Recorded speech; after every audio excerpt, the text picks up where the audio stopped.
I'd love to bring Kathy out, but so I've got 4 kids, 2 in college and 2 still at home, and everybody's like, "You're 50." I'm like, "Yeah." So I've got a couple of years, but we're getting there. Because I do think, because I've been very fortunate to be married to the same woman for 23 years, raised 4 kids, and she literally every combat deployment I went on, she stayed at home and raised our kids. And I think for a lot of people, that resonates as well. Like I tell everything, probably one of the hardest things I ever dealt with is when I deployed when my oldest daughter was born. We got activated early, had to deploy early. She was born about a month after I left. We got extended in Iraq, so she was 7 months old before I met her.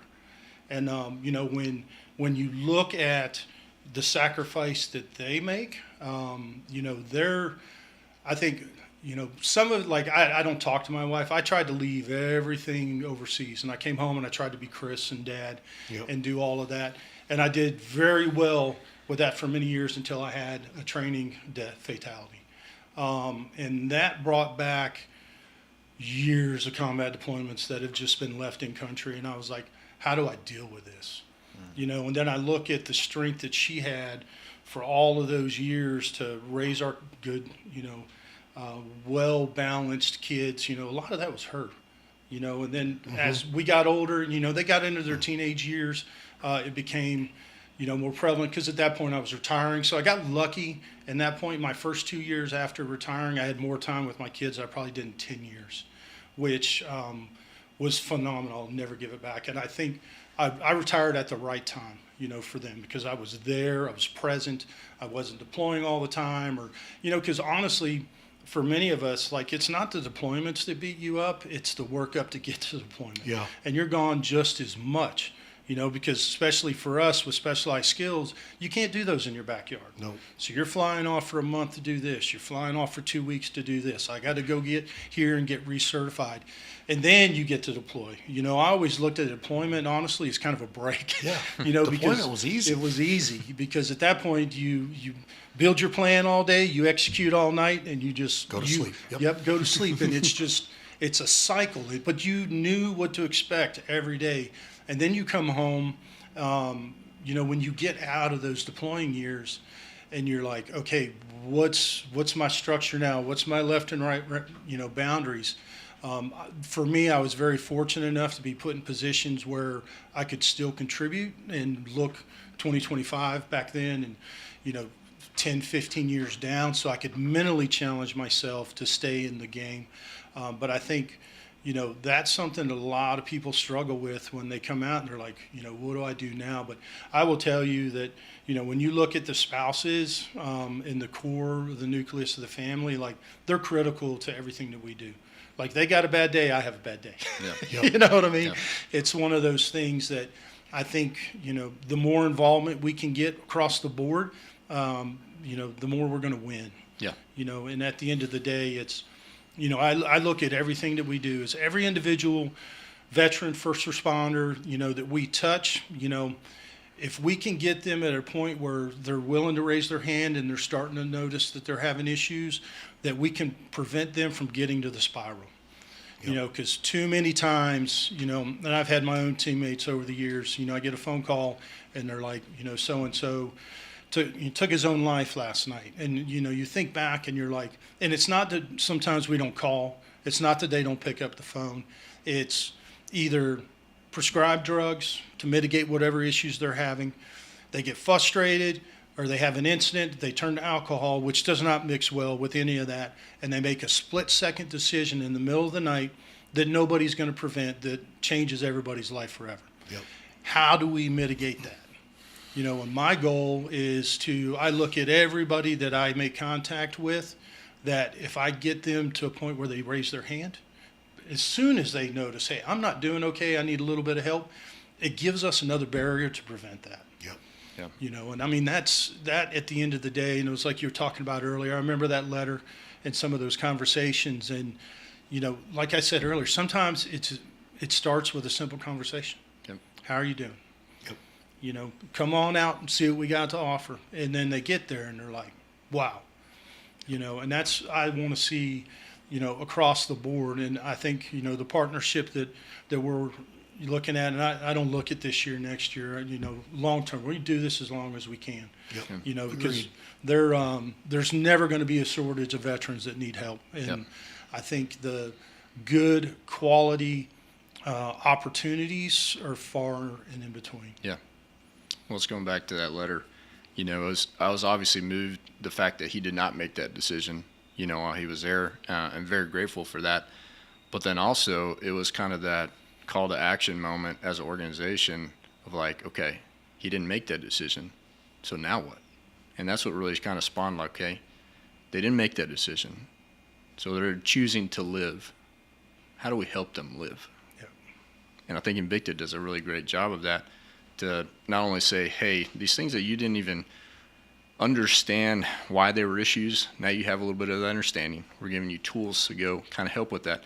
And then going back to the spouse part of that, like we've had several of our veterans go through Invicta Project, and having those conversations with the spouses, it kind of clicked to say like, oh man, okay, I have a deeper understanding of why you might get angry or why you struggle in these moments now, that there's a physiological change happening in you that's affecting that.